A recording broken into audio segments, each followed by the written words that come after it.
Vengo a ver a Walter Peñarroya. Doncs Assassinato d'un fotògrafo neix, primer, circumstància. Jo me'n vaig anar a Madrid el 19 a provar fortuna i suerte. L'he tinguda i aún encara estic en el eco d'esta suerte. I llavors jo estava allà vivint, va arribar la pandèmia, 2020, i estava en un apartament d'una tieta meva meravellós, vivint en un àtic i no sabia què fer. I llavors, de fet, no sé com em va arribar aquest ajut, i vaig dir... La convocatòria, perdó, sí, la convocatòria. I vaig dir, vinga, vaig a provar sort. Amb aquest tipus de concursos i convocatòries mai he tingut gaire sort.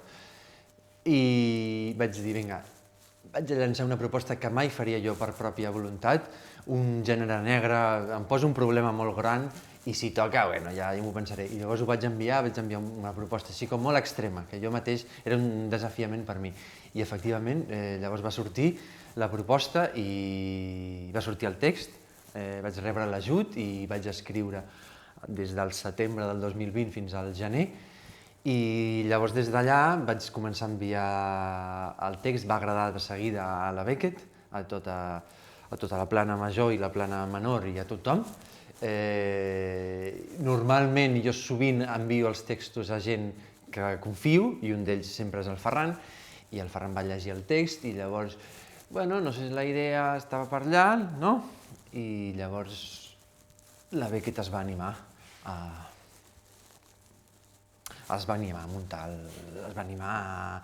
Hi havia la possibilitat en la pròpia convocatòria de muntar el text i llavors efectivament va passar, no? Va passar, es va creure que tenia un potencial suficientment interessant i seductor i va passar.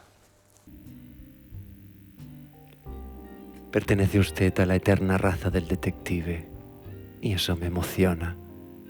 Me ha escuchado y me comprende muy bien. Clar, jo com vaig rebre el text, en realitat em va agradar molt, perquè jo, en realitat, amb el Pablo, per damunt de tot som amics i fa molts anys que ens coneixem, hem treballat moltes vegades junts, però jo, clar, jo mai no havia treballat amb un text del Pablo, sinó que sempre havíem treballat junts amb textos d'altra gent, amb propostes més meves o amb projectes on jo havia participat, però els seus textos, en principi, sempre se'ls dirigia ell. De fet, no sé si és la primera vegada que algú dirigeix un text. Sí, és la primera vegada, veritat. I jo quan el vaig rebre em va agradar molt el text perquè trobava que era com que en realitat tota l'obra del Pablo estava en aquest text, però alhora proposava coses diferents a les que jo li havia conegut fins al moment. I em va agradar molt aquesta idea que en realitat tenia molt pes, hi havia molta, des del meu punt de vista, qualitat literària, vull dir que és un text que està molt ben escrit, però alhora també obria una porta molt cap al que és més performatiu, en realitat, que també obligava molt, en realitat, a prendre decisions sobre posada en escena que crec que eren importants i que el text, en realitat, estava donant moltes pistes en com l'autor se l'imaginava, però també donava com una mica de carta blanca per provar coses. I també em va agradar molt en aquell moment aquest joc amb la fotografia, com en aquest món tan saturat d'imatge, però com donant-li com un valor, reivindicant un cert valor de la imatge des d'un lloc completament diferent a com rebem la imatge avui, xarxes socials i tal. I una mica a partir d'aquí jo vaig rebre la proposta de la Beckett, crec que la Beckett va fer una mena de match que era match, i llavors va ser com molt, en realitat ha sigut un procés molt, no sé, molt fàcil i alhora molt... Vull dir que jo en realitat no me l'he pres gens com vaig a fer el meu espectacle, sinó com anem a fer un espectacle amb el Pablo, que és molt l'espectacle del Pablo, perquè inevitablement, tot i que en el text no ho diu, és bastant obvi que tu havies de ser aquesta veu protagonista. Sí, crec que no hagués permès, no?, que ningú més... Franz Zigetribe me ha contratado. Teme por su vida. El chiflado paranoico de mi exmarido. Supongo que Franz debe conocer muchos detalles truculentos de su ascenso. Mi marido me espera para cenar, detective. Ya nos veremos.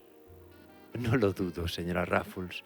Por cierto, ¿Es suyo este pendiente? Si s'anuncia l'obra com un fotorroman, no? Com un fotorroman, o sigui que ja de punt de partida ja té un flaire clàssic, un gust de... Avui en dia es fan híbrids de totes les coses i no queda clar el que proposa. Tinc la sensació avui en dia, el que es proposa. I llavors, anant al clàssic, anant al clixé, anant a les estructures arquetípiques, hi ha com una primera afirmació molt clara, no? I una afirmació molt forta d'entrada. Sí, volem fer una cosa estructurada ja de fa temps, que sigui un surco antiguo, clàssico, no? Jo vaig tenir molt aquesta primera... A la primera vegada que vaig llegir vaig dir, ostres, hi ha una cosa molt sofisticada perquè és un homenatge però alhora és una paròdia, inevitablement, perquè el gènere avui en dia no deixa de ser una mica ja una paròdia sempre.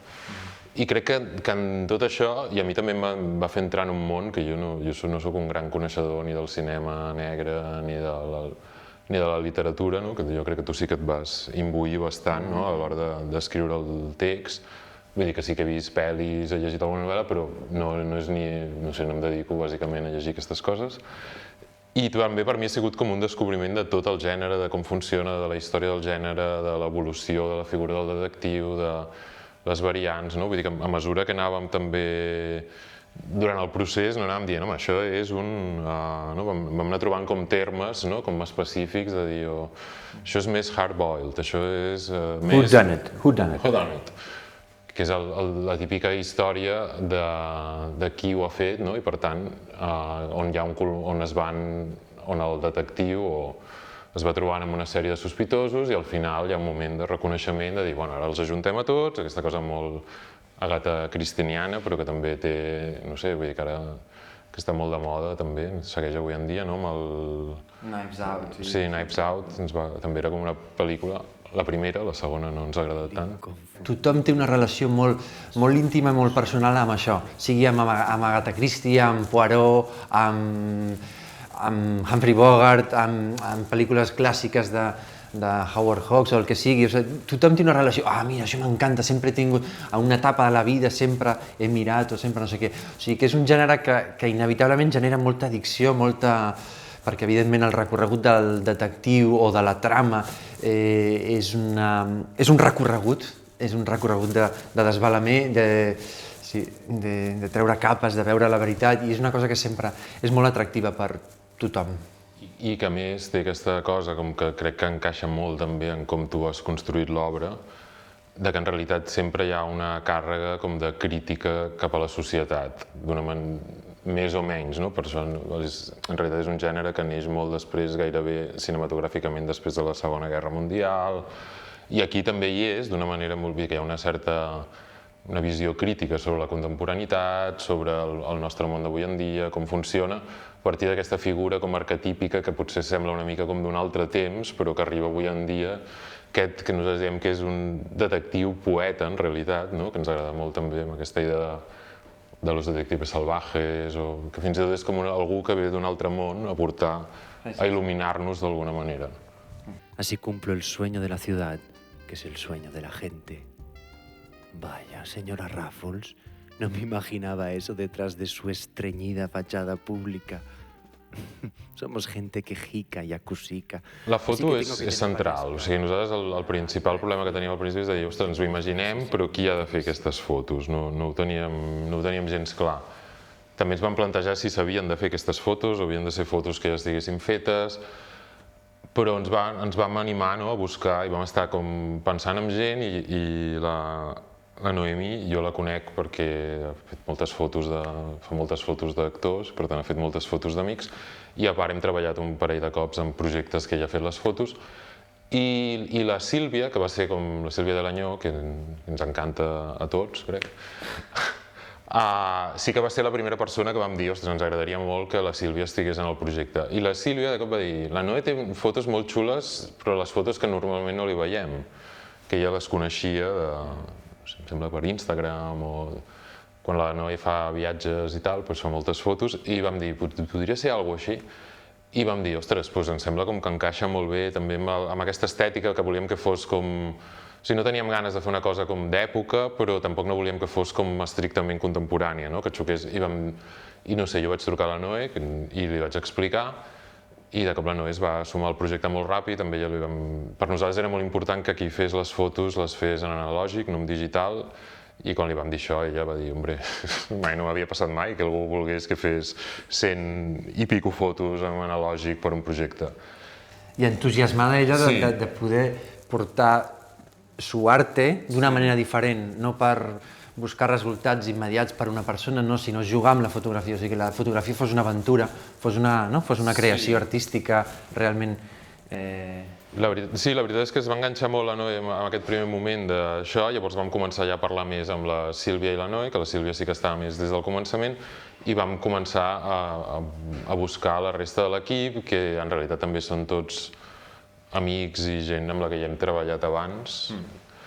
Vull dir que hi havia la Clara, Pau, Mates, que sí que també teníem ganes de repetir, la Maria Alejandri, que sí que no havíem treballat mai, però que en realitat també la coneixíem, i el Mingo Albir, que és el mago de la luz, que estem encantats sempre que estigui. I en realitat ha sortit un equip com molt... I la Mònica? La Mònica va ser una figura molt important perquè dèiem, un equip tan petit on tenim una figura que està tota l'estona, no necessitem un ajudant que estigui organitzant assajos, i vam dir, volem un ajudant com que porti artísticament. I com que la Mònica havia fet d'ajudant d'una cosa feia poc, vam dir, bueno, li preguntem, segurament no podrà i tal, i li vam passar el text, li va venir molt de gust, i és genial tenir la Mònica, i alhora vull dir que també aporta molt a nivell interpretatiu i des d'un altre punt de vista que potser... Me'n canses, pues ella hay un espejo fiable.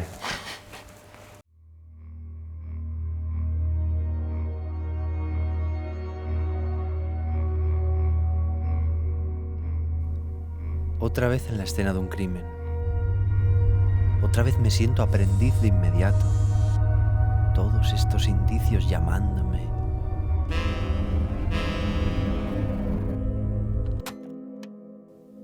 Todo cadáver inaugura un relato. Todo cadáver atesora las pistas que relatan su muerte. El muerto nos deja las pistas para encontrar a su asesino. Toda escena de un crimen es una puesta en escena.